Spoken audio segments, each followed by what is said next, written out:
ও ভাই, আমাদের ও কই? ওকে কে আবার আমার স্বামী? ও তো সেই কখন গেছে পুকুরে হাত মুখ ধুতে, ডুবে ডুবে গেল না তো? যা তোমার মুখে পোকা পড়ুক। কোন পুকুরে গেছে? কই গো, কই গেলে? তোমার জন্য আমার কি হলো গো? হায় হায়, ও মা গো।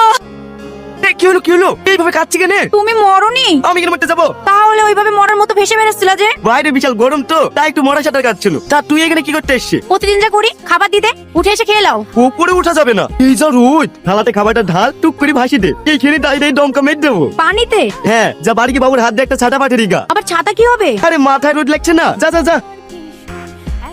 এরকম গাছ অঞ্চলে পানি নিয়ে ঘুমাবে নাকি? আরে পাগলা, এই গরমে তো এইভাবে শুতে হবে, তাহলে বাঁচবো? তোমার কাজ?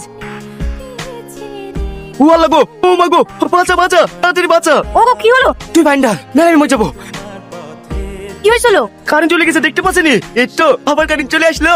আসলে আজকে মরেই যেত। লে সুপার, ঘন্টা খানিক বাদ দেবার বেড়াতে হবে। এত রাতে আবার কোথায় যাবা? না বেড়ালে খাবি কি? ব্যবসায় যাবো। দিনে বেড়ালে গরমে টিকতে পারবো নাকি? হ্যাঁ, ও বাদ দিয়ে ঘুমা। লাও গো, আলু পটল ঝিঙ্গি কলা, তাড়াতাড়ি আসো। ফুরাইলো ফুরাইলো ফুরাইলো। 20 টাকায় 1 কেজি, 50 টাকায় 3 কেজি। লাও গো, বেগুন আলু। পাগলাটা মাঝরাতে এখানে চিল্লাচ্ছ কেন? সবজি বিক্রি করছি, কত কি লাগবে বলো? শালা মাঝরাতে আমাদের ঘুম কামাই করি সবজি বেচতেছিস না? ধরি মার শালাকে। ওরে বাবারে।